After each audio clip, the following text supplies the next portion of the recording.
우리 함께 하나님의 말씀 시편 90편 우리 17절에 있는 말씀을 함께 보도록 하겠습니다. 시편 90편 17절에 있는 말씀입니다. 주 우리 하나님의 은총을 우리에게 내리게 하사 우리의 손이 행한 일을 우리에게 견고하게 하소서. 우리의 손이 행한 일을 견고하게 하소서. 아멘. 오늘 본문 성경 말씀에서는 우리에게 하나님의 은총을 강조하며 우리 손이 행한 일을 이라는 단어를 강조합니다. 여기서 이야기하는 우리 손이 행한 일은 우리에서의 일상에서 일어나는 모든 일을 말하는 것입니다. 여기서 우리가 주목할 만한 단어는 바로 견고하게 하소서라는 단어입니다. 왜 이 시편 기자는 우리의 삶을 견고하게 해달라고 요청한 것일까요? 흔들림이 있었기 때문입니다. 그 어떤 흔들림인지는 우리 오늘 본문을 통해 살피겠지만 이 시편을 지은 시편 기자가 흔들릴 정도면 우리의 삶은 어마어마한 흔들림이 있을 것입니다.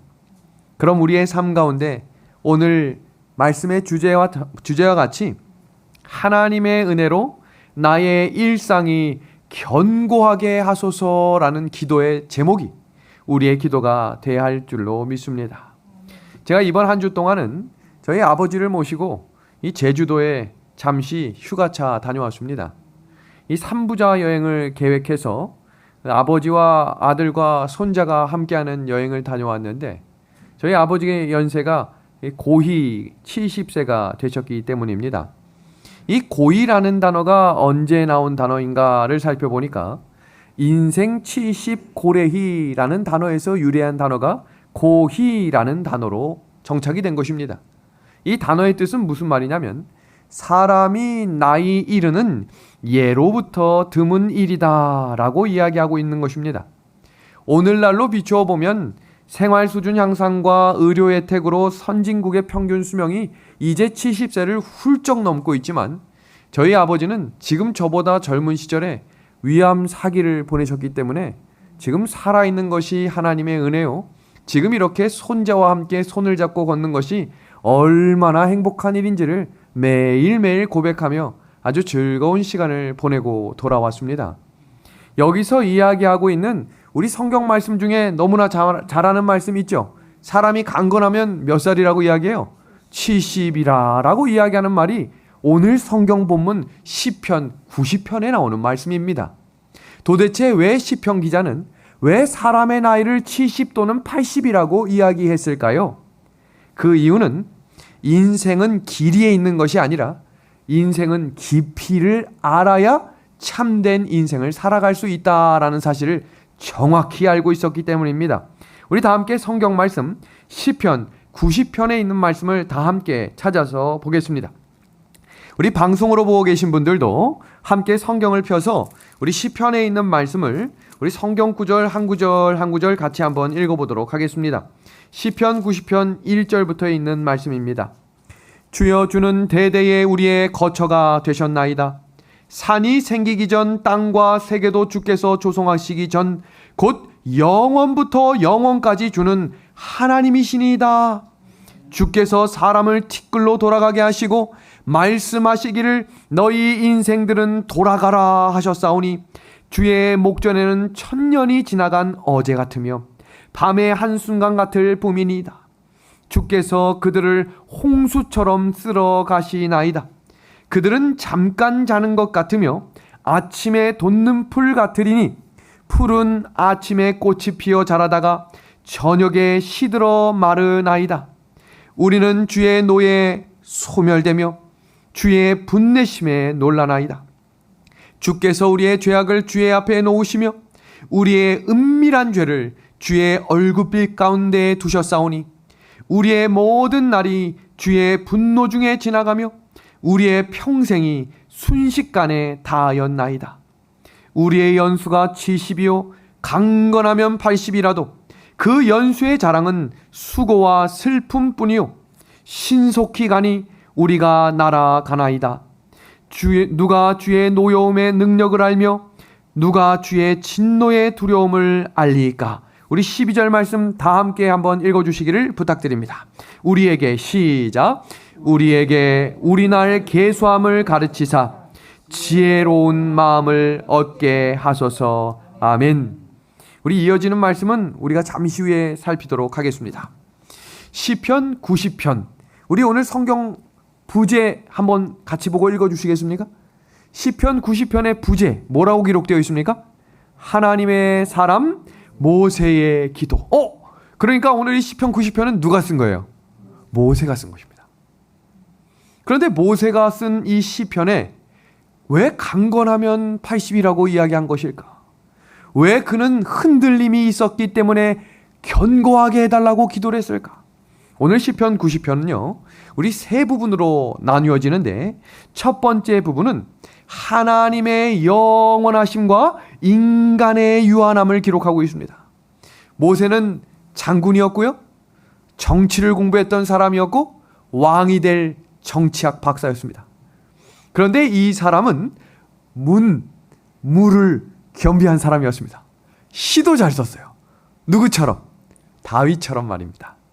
그래서 오늘 시를 지은 시인 모세는 오늘 하나님께 자신의 기도문을 적어서 시편을 하나님께 드립니다.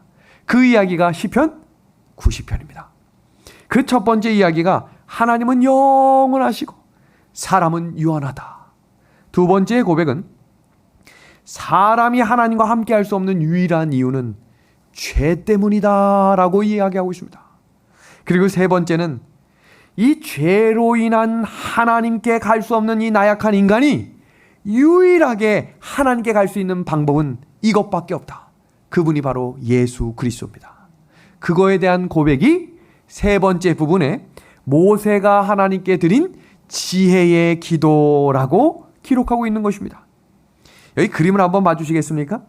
지금 보신 이 그림은 1902년에 찍은 사진입니다. 1902년. 그러니까 지금으로부터 99년 전에 찍힌 사진이죠. 여기에 보이는 이 조나단이라고 하는 이 거북이가 70세를 기념해서 찍은 사진이랍니다. 이 거북이가 언제 태어났는가 보니까 이 거북이가 1832년에 부화가 됐답니다. 이때가 언젠가 제가 구글을 찾아보니까 조선시대 순조 32년. 상상이 되십니까? 굉장히 오래전, 너무너무 오래전에 있었던 사건이란 이야기입니다. 지금 보시는 이 할머니는 돌아가셨지만 전 세계에서 가장 오래 살았다라고 기록된 기네스북에 오른 122세 164일을 산 프랑스 여성 잔 칼망입니다. 그리고 현존하는 가장 오래 산 할머니, 바로 일본 케인 타나카라고 하는 할머니입니다. 이 할머니가 언제 태어나셨나 찾아보니까 1903년에 태어나셨습니다. 그런 1903년에 무슨 일이 있었는가 찾아보니까 라이트 형제가 비행을 성공했던 시기에 태어나신 분이 이 할머니십니다. 중요한 사실은 하나님이 보시기에 187년이고 116년이고 점이라는 거예요. 점. 사람이 볼 때 정말 길게 느껴지는 이 긴 시간들, 라이트 형제가 비행을 처음 했을 때 태어났다고 하니까 엄청 오래된 것 같지만 하나님이 보실 때는 정말 점밖에 안 된다는 것입니다. 우리가 처음 살피게 될 그 모세가 기록한 시편 90편 서론 부분은 하나님은 영원하시고 인간은 유한하다는 사실을 우리는 절대 잊어서는 안 된다는 사실입니다. 성경 말씀을 한 구절씩 좀 정리합니다. 주여, 주는 대대에 우리의 거처가 되셨나이다. 이 말은 하나님은 시간마다 시대마다 우리의 삶에 함께 계셨습니다 라는 모세의 고백입니다. 산이 생기기 전에 땅과 세계도 주께서 조성하시기 전에 곧, 우리 다 함께 이 노란 글씨 한번 읽어주시겠습니까? 읽어보겠습니다. 시작. 영원부터 영원까지. 그는 뭐라고 이야기합니까? 주는 하나님이십니다. 시간은 여러분과 저에게 정말 중요합니다. 어느덧 안식일이 됐고 어느덧 2021년 10월이 끝나갔습니다. 정말 시간이 금세 지나가고 있습니다. 그런데 이 시간의 흐름은 사람에게 의미 있을진 모르지만 하나님께는 큰 의미가 없다라는 말씀을 모세가 시를 지어 하나님께 고백하고 있는 것입니다. 성경에서 가장 오래 산 인물 누굽니까? 무자로 시작하고 라자로 끝나는데 네 글자, 무두셀라입니다. 자, 두 번째 질문입니다. 무두셀라가 몇 년 살았을까요? 969년입니다. 대단합니다. 이걸 다 알고 계시네요. 거의 1000년을 살았다는 거거든요. 그런데 이 성경 말씀 보세요. 주의 목전에는 1000년이 지나간 언제 같다라고 이야기합니까? 어제 같다. 어제. 그러니까 눈 깜빡인 것이 하나님께는 1000년이 지나간 시간이다라는 것입니다. 그럼 사람에게 1000년은 어떤 느낌일까가 궁금해서 제가 지금이 2021년이잖아요. 그럼 1000년 전으로 돌아가면 도대체 무슨 일이 있었을까를 찾아봤습니다. 지금으로부터 1000년 전에 이 땅에 무슨 일이 있었을까? 1019년에 고려시대입니다. 고려시대. 조선시대가 1392년에 건국이 됐거든요. 그러니까 이제 아직 조선이 건국되기 전이죠. 전. 강감찬 장군이 고려시대 거란 군대를 맞이해서 혁혁하게 고려를 물리친 해가 1900년대 초에 있었던 일입니다. 지금으로부터 1000년 전에. 가깝게 느껴지세요? 멀게 느껴지세요? 우리랑 상관 있는 것 같아요. 그냥 역사책에서만 이렇게 가끔 봤던 아주 먼 나라 이야기 같으세요. 제가 유럽은 도대체 무슨 일이 있었나 찾아보았습니다. 1000년 전에. 지금으로부터 1000년 전에 신성 로마 제국이 있었습니다. 아주 제가 초등학교 시절에 읽었던 먼 나라 이웃 나라에 나올 만한 이야기가 1000여년 전에 있었습니다. 그런데 중요한 사실은 사람에게는 이것이 굉장히 오래된 일 같지만 하나님께는 언제 일 같다는 거예요. 어제 일 같다라고 이야기하고 있습니다. 사람은 어떤 존재인가? 너무너무 중요합니다. 한번 같이 보겠습니다. 이어지는 말씀입니다. 주께서 사람을 티끌로 돌아가게 하시고. 사람에 대해서 노래하는데 여기서 사람이란 단어가 에노시란 단어는 아주 사람의 연약함을 나타낼 때 사용하는 단어인데 여기 티끌로 돌아가게 하시고 이어지는 말씀입니다. 말씀하시기를 너희 인생들은 뭐하라 라고 이야기합니다. 뭐하라? 돌아가라 라고 이야기합니다. 우리가 정말 열심히 잘 살고 있는데 하나님이 너 사람아 돌아가라 라고 하면 뭐로 돌아가야 된대요? 티끌로 돌아가야 된다. 그러니까 사람이 아무리 애지중지하고 아무리 귀한 존재고 아무리 귀한 존재라고 여김 받아도 하나님이 돌아가라. 그럼 어떻게 된다는 거예요? 돌아가는 먼지와 같은 존재임을 잊지 말아라 라는 것입니다. 이어지는 구절입니다. 주께서 그들을 홍수처럼 쓸어 가시나이다. 그들은 잠깐 자는 것 같으며 아침에 돋는 불 같으니이다.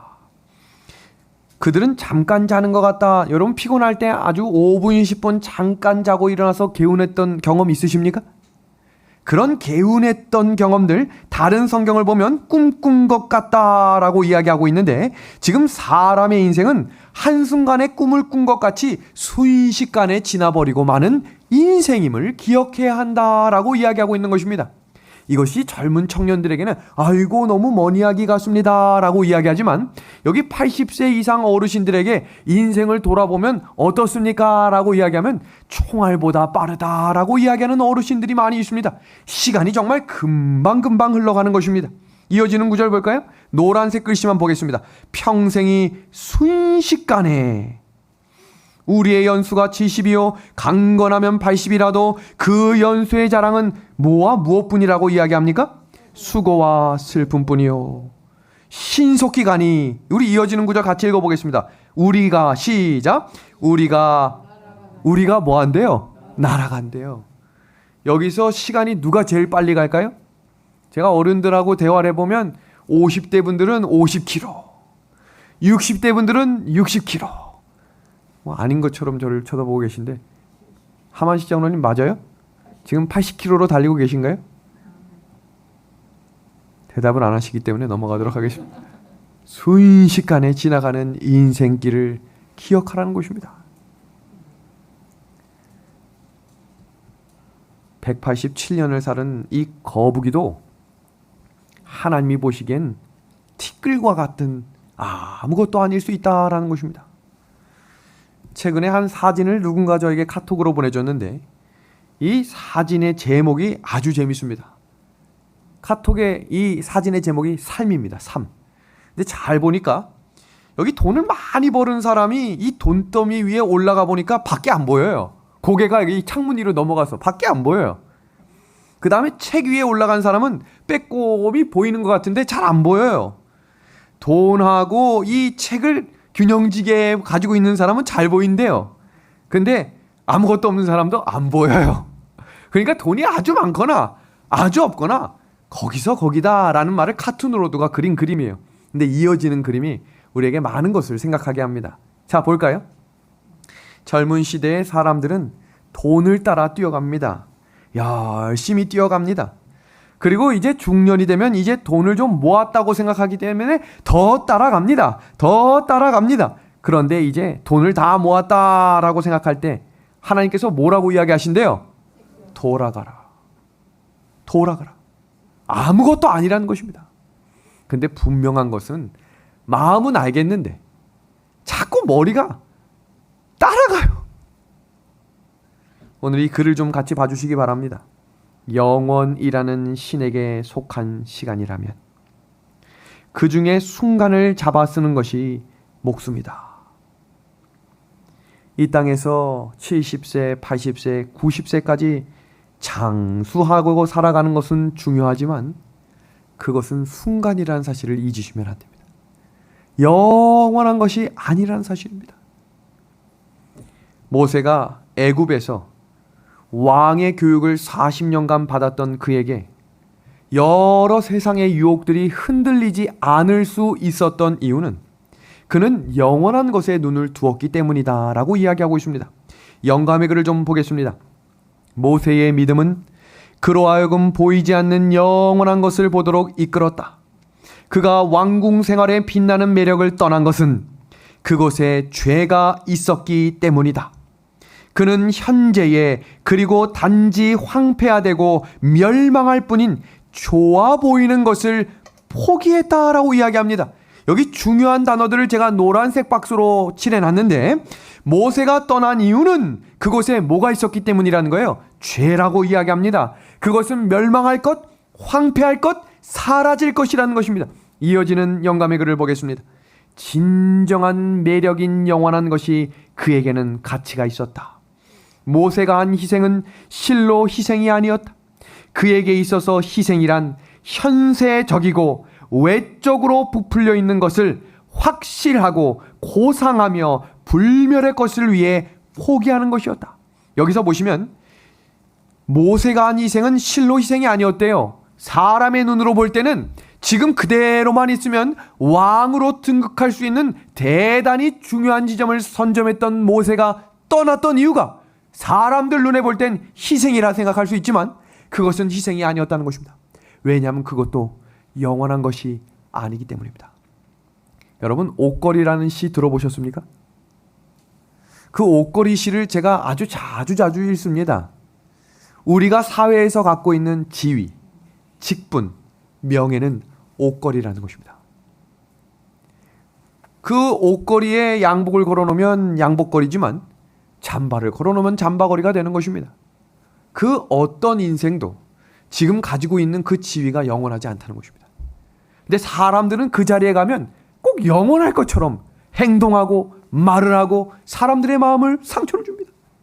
그리고 결국 끝날 때쯤 되면 남는 건 후회밖에 없다는 것입니다. 모세는 그렇게 사라질 것에 대해 욕심을 두지 않았다는 거예요. 그래서 그가 하나님을 따라 전진했던 그 걸음은 희생의 길이 아니었던 거예요. 기억하십시오. 하나님의 일을 하면서 희생하고 헌신한다라고 하는 것은 성경적인 원리가 아니라는 것입니다. 왜냐하면 영원한 것을 위해 우리가 헌신한다라고 하는 것은 하나님께서 주신 은혜의 선물이라는 사실을 기억하셔야 합니다. 그래서 한 주 동안 열심히 생활하신 것 수고하셨습니다. 그러나 그 수고가 나의 개인과 우리 가족만을 위한 것이라면 이제 이 안식일은 다시 하나님을 위해 일하는 훈련과 시간이 되어야 한다는 사실입니다. 여기 이 5명이 있습니다. 이 5명이 누구 같습니까? 느낌적으로 볼 때 좋은 사람 같아요? 나쁜 사람 같아요? 참 애매하죠? 사진이 흐릿흐릿해서. 이 사람들은 1956년 에콰도르에 있는 한 부족을 섬기러 갔다가 그 부족들에게 창을 맞고 죽은 5명의 선교사들입니다. 얼마나 중요한 직분과 엘리트들이었는지 모릅니다. 사람들이 다 말렸다는 거예요. 당신이 지금 이곳에서 더 공부를 하면 더 큰 영향력을 줄 수 아닙니다. 제가 지금 할 수 있는 최선의 일은 지금 하나님을 섬기는 일입니다 하고 전진했던 사람들이 불과 몇 달이 안 돼요. 부족들, 이 원주민들이겠죠. 창에 찔려 죽음을 당했습니다. 근데 더 감동적인 사실은 남편들이 죽었다는 소식을 듣고 부인들이 그 부족을 섬기러 떠난 이야기가 이 5명의 이야기입니다.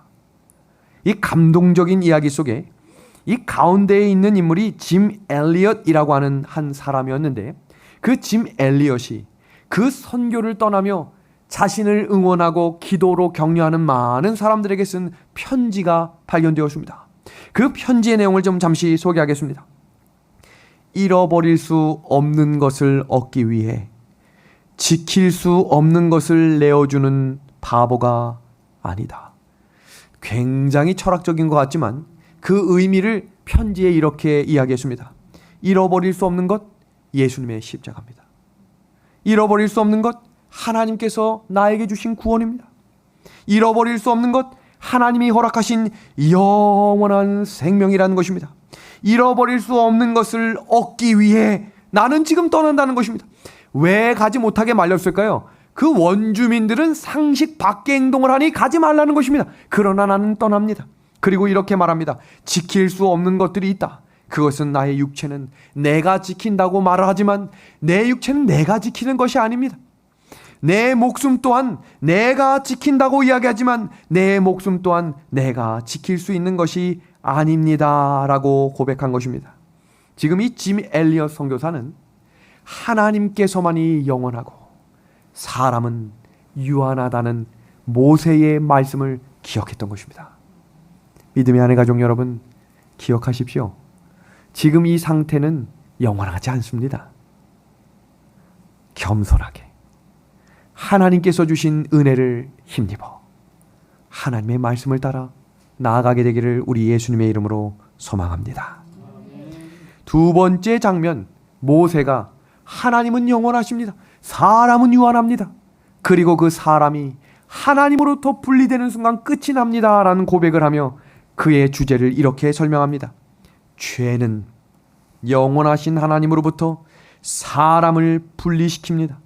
여러분, 여기에 단어를 항상 정리하면요, 사람들은 항상 어느 단어에 초점을 두냐면 진노에 초점을 둬요. 하나님이 진노하신다. 그런데 진노는 하나님께서 사람에게 하는 것이 아니라, 저기 문장을 정확히 보세요. 인간의 죄에 대한 하나님의 진노라는 사실입니다. 하나님은 사람을 미워하는 분이 아니시라 그랬어요. 분명합니다. 그러나 그 사람 안에 죄가 있으면 죄를 미워하기 때문에 사람이 하나님과 함께할 수 없다는 것입니다. 그러면 그 죄를 해결할 수 있는 방법은 사람에게 없어요. 그래서 우리에게 예수님이 필요한 것입니다. 이어지는 성경 말씀을 좀 보겠습니다.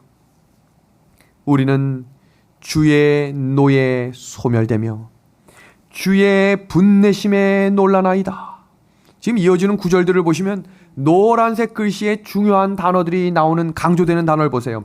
주의 분노, 주의 노여움, 주의 진노. 하나님의 진노라는 단어가 무려 이 성경 구절 속에 5번이 나옵니다. 그렇다면 도대체 이 진노는 어디에 하는 진노냐는 것입니다.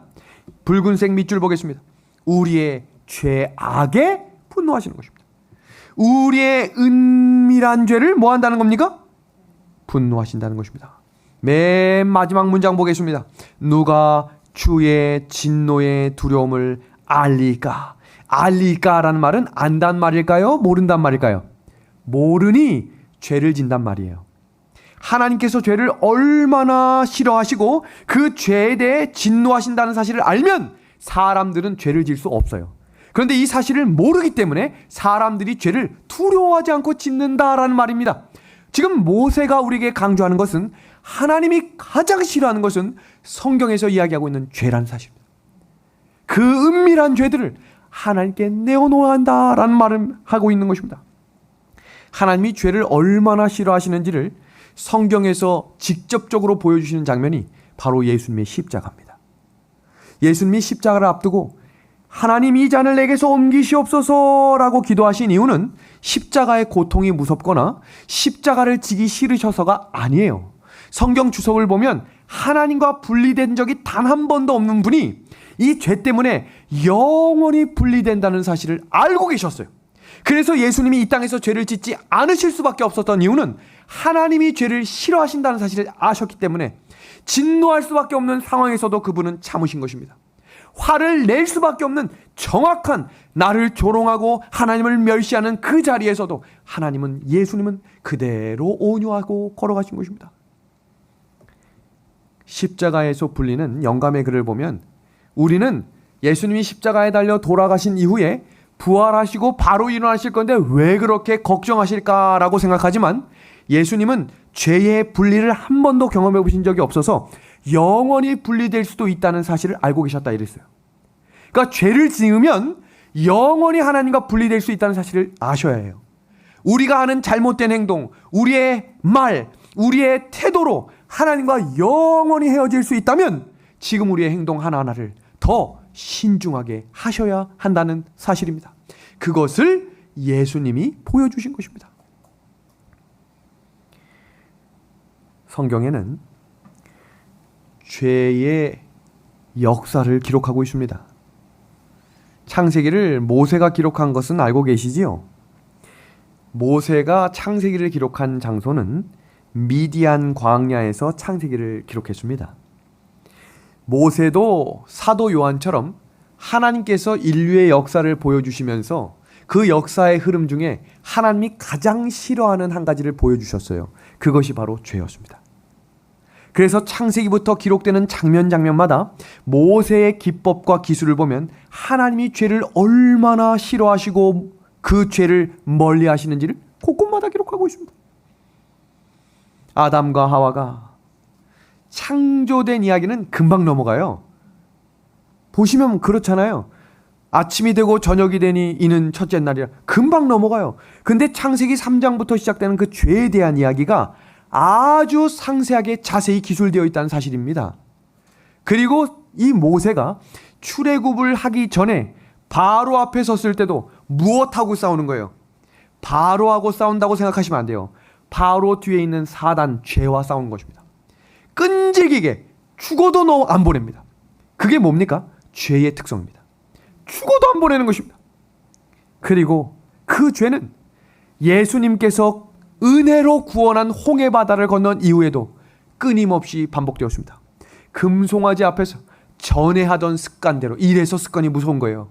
전에 하던 습관대로 그들은 금송아지 앞에서 나체를 하고 음욕을 품고 하나님께서 하지 말라고 하는 일들을 끊임없이 합니다. 그리고 그 우상 숭배하는 자들의 입에서 나오는 대표적인 말들은 불평, 불만, 불신의 말입니다. 입만 열었다 하면 감사 대신 불신. 되겠어? 입만 열었다 하면 불만. 아이고 피곤하다, 힘들다, 저 사람 때문이다 라는 말을 합니다. 그들을 하나님께서 다 불뱀에 물리게 하셨습니다. 그 이유는 하나님은 사람을 미워하시는 것이 아니라 죄를 미워하시고 죄와 공존할 수 없기 때문입니다. 여러분, 조선 3대 국왕 태종을 기억하십니까? 이 태종 하면 조금 어려울 수 있는데 이방원이라고 하면 조금 더 익숙한 이름일 것입니다. 그 이성계의 아들 중에 가장 뛰어났던 왕이 이방원이었습니다. 이 이방원은 글도 잘 봤지만 굉장히 싸움을 잘하는 장군이었다고 조선왕조실록에 기록이 되어 있습니다.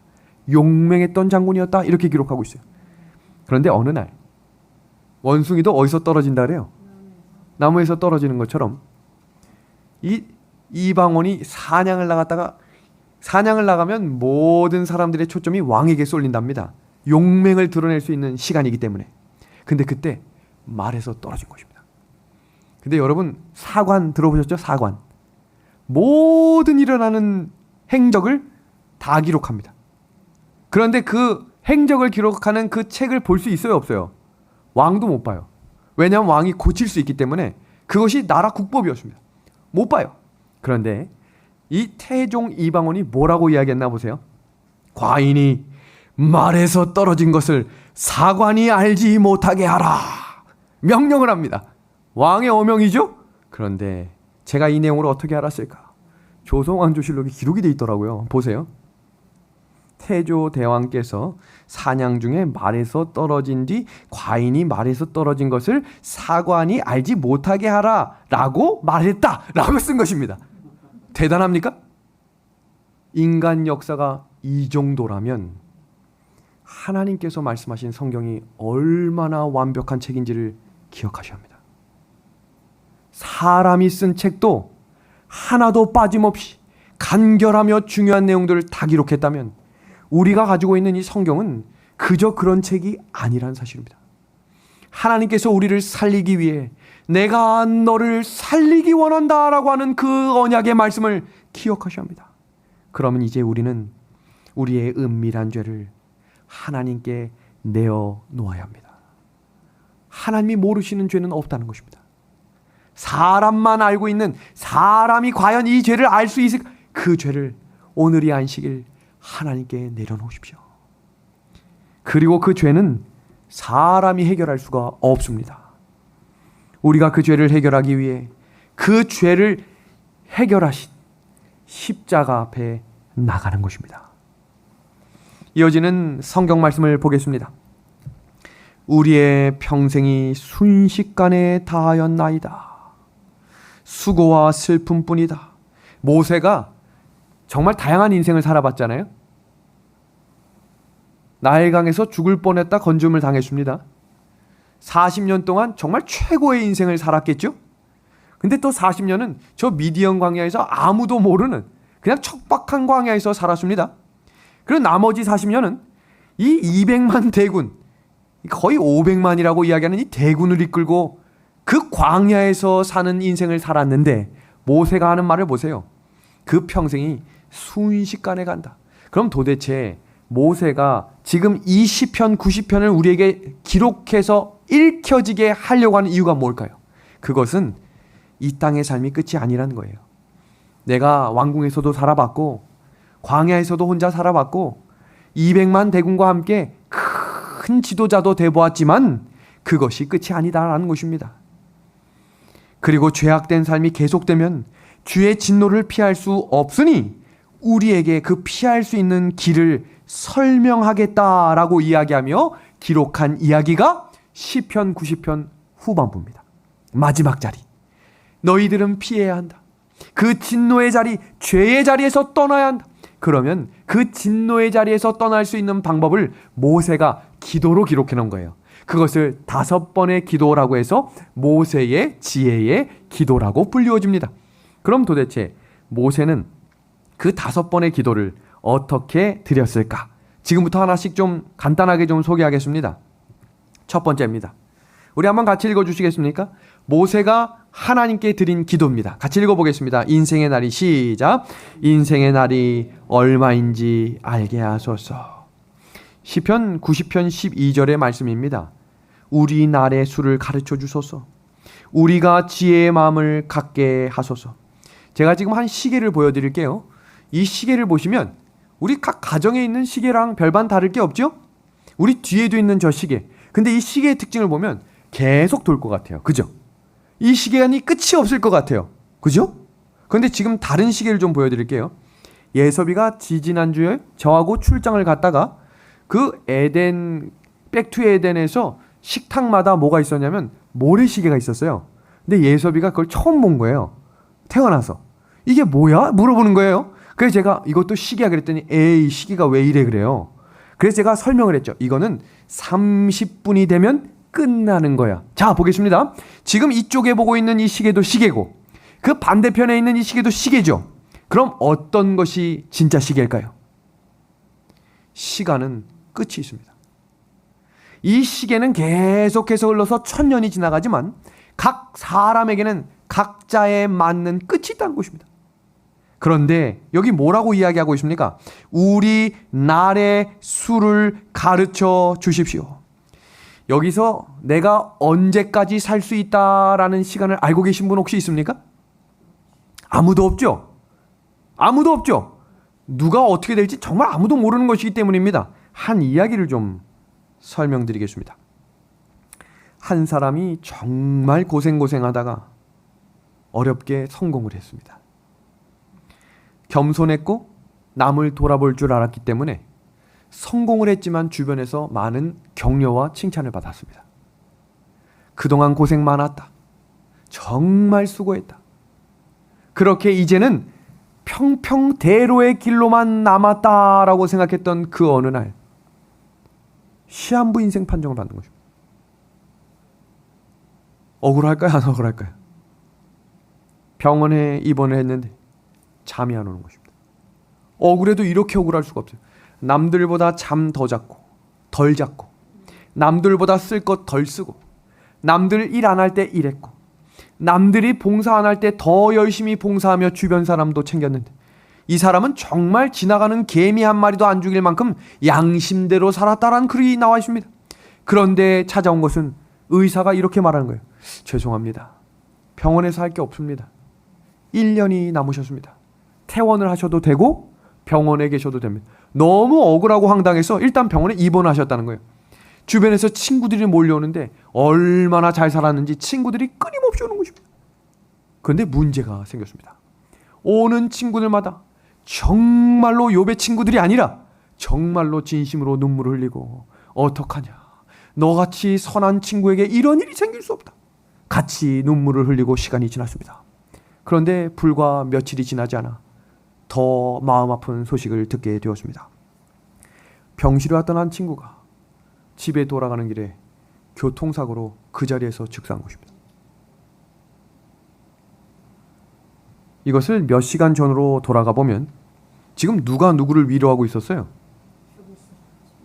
친구가 시한부 인생을 위로해주고 불과 몇 시간 후에 먼저 죽은 것입니다. 만약 내가 앞으로 사는 날이 얼마가 남았는지 안다면 어떻게 사시겠어요? 앞으로 딱 몇 달만 살 수 있다 라고 얘기를 들었다면 그때부터 그 사람은 말하는 주제가 바뀔 것입니다. 그리고 그때부터 그 사람의 행동이 변할 것입니다. 그리고 돈을 쓰는 씀씀이와 돈을 쓰는 분야가 바뀔 것입니다. 지금 모세가 뭐라고 기도했어요? 인생의 날이 얼마인지 알게 해 주십시오 라고 기도한 이유는 지금 제가 남아있는 날이 얼마인가요? 라고 질문하는 기도가 아니라 오직 하나님만 아시는 그날을 나도 바라보며 그날을 따라 한 걸음 한 걸음 나가게 도와주십시오 라는 기도라는 사실입니다. 우리는 당연히 내일이 오고 당연히 다음 달이 오고 당연히 내년이 올 것처럼 생각하기 때문에 오늘 하루쯤은 내가 살고 싶은 대로 살아갑니다. 그러나 하루하루가 소중하게 여겨지는 사람에게는 함부로 말하거나 함부로 행동할 수 없는 것입니다. 그렇게 살아갈 수 있도록 하나님께 기도한 것입니다. 그렇기 때문에 모세가 화가 났지만 참은 거예요. 얼마나 원망을 많이 받았습니까? 입만 열면 200만 명이 돌아가면서 한마디씩 불평했거든요. 그러나 함부로 말하지 않았던 이유는 나의 인생 하루하루가 하나님께서 인도해 주심을 기억함으로 하나님 내가 살 날을 주께서 알게 하여 주옵소서 이 기도를 드린 것입니다. 그리고 두 번째 기도를 같이 보겠습니다. 두 번째 기도 같이 읽어주시겠습니까? 하나님의 임재를 시작. 하나님의 임재를 깨닫게 하소서. 모세가 드린 이 기도는 13절에 기록이 되어 있는데요. 여호와여 돌아오소서라고 하는 이 기도는 하나님께서 나에게 돌아와 주세요라는 기도인 것 같지만 여기 쉐브라고 하는 이 기도는 돌아오다, 돌아가다라는 뜻입니다. 그럼 누가 누구에게로 돌아가야 될까요? 성경은 회개하다라는 단어와 연결이 되어 있습니다. 우리는 하나님께 돌아가야만 회개할 수 있는 존재이다라고 이야기하고 있습니다. 이 말은 하나님, 제가 하나님이 항상 그 자리에 계셨던 것을 잊지 않게 하셔서 제가 혹 다른 길로 갔을지라도 다시 돌이켜 하나님께로 나아갈 수 있도록 인도해 주십시오라고 기도하는 것입니다. 시편 90편은 누구의 기도라고 설명드렸습니까? 모세의 기도라고 했습니다. 지금 모세는 하나님과 가까이 있다고 느끼지 않을 때가 모세의 삶에도 있었다는 거예요. 그러면 하나님이 멀리 가신 건가, 내가 멀리 간 것인가를 기억하셔야 합니다. 하나님은 언제나 구름 기둥과 불 기둥으로 모세와 함께 계셨어요. 근데 모세의 마음이 자꾸 멀어졌던 이유는 마음 가운데 불신과 불평이 생길 때마다, 실망감을 감출 수 없을 때마다 하나님으로부터 멀어졌던 그때에 이렇게 기도한 것입니다. 하나님의 임재를 경험할 수 있도록 도와주십시오. 제가 받았던 한 카톡 사진을 좀 공개하겠습니다. 이 카톡 사진의 이 단어를 제가 해석해 드리면, 하나님의 침묵이 우리 하나님의 부재란 뜻은 아니다. 이 해석을 좀 도와드리겠습니다. 하나님께서 아무 응답이 없다고 해서 내 곁에 없는 것이 아니라는 것입니다. 하나님의 임재를 깨닫게 해달라는 기도는 하나님, 제 곁에 와주세요라는 그 기도 이상을 말하는 것이에요. 이것입니다. 제가 늘 하나님 곁에 가까이 갈 수 있도록 도와주십시오. 하나님은 언제나 그 자리에 계시기 때문에 우리가 더 가까이 가야 합니다. 여러분, 미국의 아주 유명한 아브라함 링컨 대통령을 아실 것입니다. 남북전쟁으로 하루하루 전세가 역전되고 또 역전되는 고비들이 매일 있었습니다. 매일매일 어려운 가운데 생활할 때 한 기자가 찾아와 이렇게 링컨에게 질문합니다. 링컨 대통령님, 지금 하나님께서 우리 편입니까? 상대편입니까? 어떻게 생각하십니까? 왜 그렇게 질문했을까요? 남쪽도 하나님한테 기도하고 북쪽도 하나님께 기도하고 있었거든요. 그러니까 하나님이 지금 누구 편이냐 이 말입니다. 그때 링컨 대통령이 이렇게 대답합니다. 제 염려는 하나님께서 우리 편에 계신가가 아닙니다. 제 가장 큰 염려는 우리가 하나님 편에 있는가입니다. 왜냐하면 하나님은 언제나 오르시기 때문입니다. 여러분, 영감의 글입니다. 결코 예수님과 분리되지 말라. 그분은 결코 당신과 분리되지 않으신다. 갈바리 십자가에서 그분은 우리를 위한 깊은 사랑의 증거를 주셨다. 아멘입니다. 여러분, 이 말씀을 꼭 기억하셔서 오늘 저녁 자녀들에게 이 카톡을 보내주십시오. 하나님이여, 제 삶이, 우리 자녀들의 삶이 늘 하나님의 편에 있도록 지혜를 주십시오. 예수님의 이름으로 기도합니다. 이제 세 번째 기도입니다. 시편 90편 14절과 15절에 한번 같이 읽어볼까요? 주의 은혜로, 시작. 주의 은혜로 기쁘게 살게 하소서. 모세가요, 지금 이 시편 90편을 쓰면서 정말 중요한 기도를 쓴 것입니다. 도대체 이 기도가 어떤 기도인가 한번 보겠습니다. 아침에 주의 인자하심이 우리를 만족하게 하사 우리를 일생 동안 즐겁고 기쁘게 하소서. 어떤 기도인가요? 기쁘게 살고 싶은 마음이 좋은 마음인가요? 나쁜 마음인가요? 좋은 마음입니다. 그런데 그 기쁨이 종류가 있다는 거예요. 먹는 걸로 오는 기쁨, 좋은 것을 받았을 때, 샀을 때의 기쁨, 누군가를 만나는 것에 대한 기쁨입니다. 그런데 지금 내가 기쁘게 살게 해주십시오라는 이 기쁨은 하나님의 헤세드를 경험하게 해주십시오라는 것입니다. 성경에 이 헤세드란 단어가 많이 나오거든요. 이 헤세드란 단어가 무슨 의미냐면 구약에 나온 단어, 신약에 나온 단어인데 우리 다 함께 한번 헤세드 한번 해보겠습니다. 시작. 헤세드. 따라해 주시겠습니까? 시작. 헤세드. 이 단어는 한국어로는 인자, 자비, 사랑, 은혜, 충성, 신실하심 여러 단어가 나오거든요. 그런데 이 단어가 구약에 총 248번이 나오는데 시편에 128번이 나옵니다. 그 말은 무슨 말이냐면 성경 전체의 절반 이상이 다 시편에 기록되어 있다 이 말이에요. 시편을 기록했던 기자들이 가장 중요하게 생각했던 단어가 바로 하나님의 헤세드입니다. 그럼 헤세드의 뜻이 무엇인가? 받을 가치가 없는 자에게 베푸시는 100%의 호의입니다.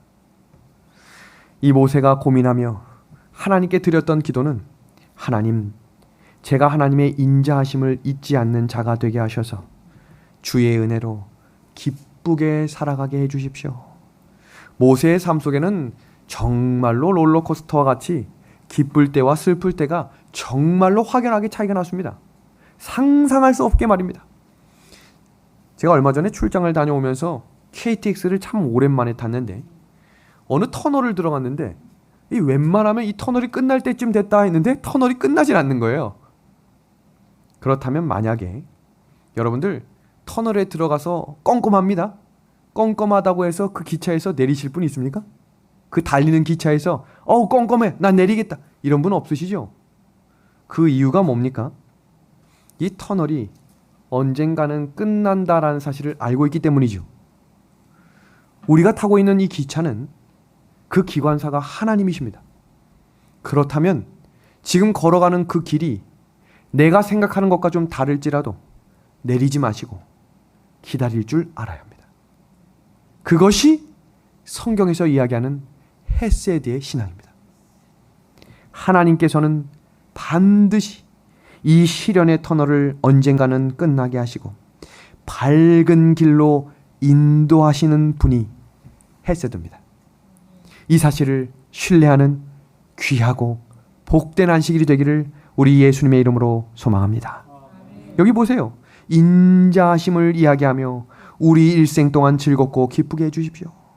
내 삶에 고난이 와도 하나님의 인자하심을 잊지 않게 해주십시오. 이 기도는 근원적인 기쁨을 위한 기도임을 기억하셔야 합니다. 하나님 이 건강이 회복될 수 있도록, 하나님 우리 자녀의 문제가 해결될 수 있도록, 하나님 이 문제가 해결될 수 있도록 이런 기도도 드리시겠지만 오늘 저녁은 하나님, 내가 하나님의 인자하심을 신뢰함으로 기뻐하는 삶이 될 수 있도록 나를 긍휼히 여겨 주십시오. 모세의 기도를 드리시게 되기를 소망합니다. 네 번째 기도입니다. 하나님의 하시는 일과 영광을 보여주소서. 이거 제가 지난주 금요일에 설교했기 때문에 이건 그냥 넘어가겠습니다. 그래도 되겠죠?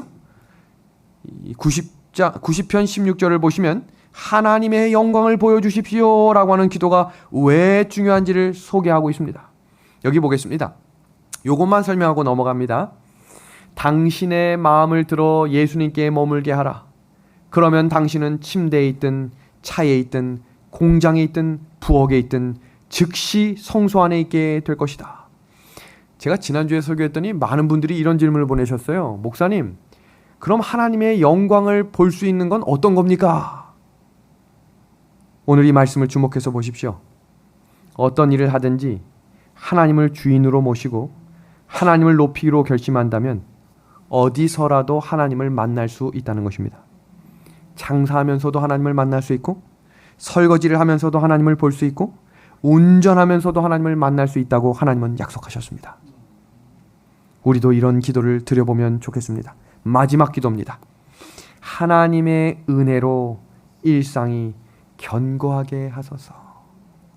모세가 흔들릴 때가 있었던 것 같아요. 그 인생 속에 하나님께서 나의 삶을 좀 붙들어 주십시오. 흔들리지 않는 견고한 자가 되게 해주십시오 라고 기도한 이유가 있는 것 같습니다. 우리의 손이 행한 일을, 아까 제가 설명드렸죠. 모든 일상 속의 일을 말하는 것입니다. 모든 일상생활 속에서 하나님의 은혜로 내 삶이 견고해지게 도와주십시오 라고 기도하는 것입니다. 몇 년 전 미국에서 아주 잘 팔렸던 한 티가 있습니다. 그 티가 바로 다음과 같은 티거든요. 이 티를 할아버지뿐만 아니라 중년, 청년, 학생들까지 아주 불티나게 팔렸던 티입니다. 여기 뭐라고 써 있어요? 해석을 좀 해드리겠습니다. 아내가 모든 일을 알고 있기 때문에 구글이 필요 없다. 이 말은 무슨 말이냐면 아내가 내 모든 걸 알고 있다 이 말이에요. 그러니까 여러분, 아내를 조심하십시오 이 말이거든요. 그렇다면 제가 질문 한번 해보겠습니다. 같이 사는 부부로서 같이 사는 부모 자식 간에 서로가 다 알까요? 시간이 지날수록 점점 더 모르게 될 것입니다.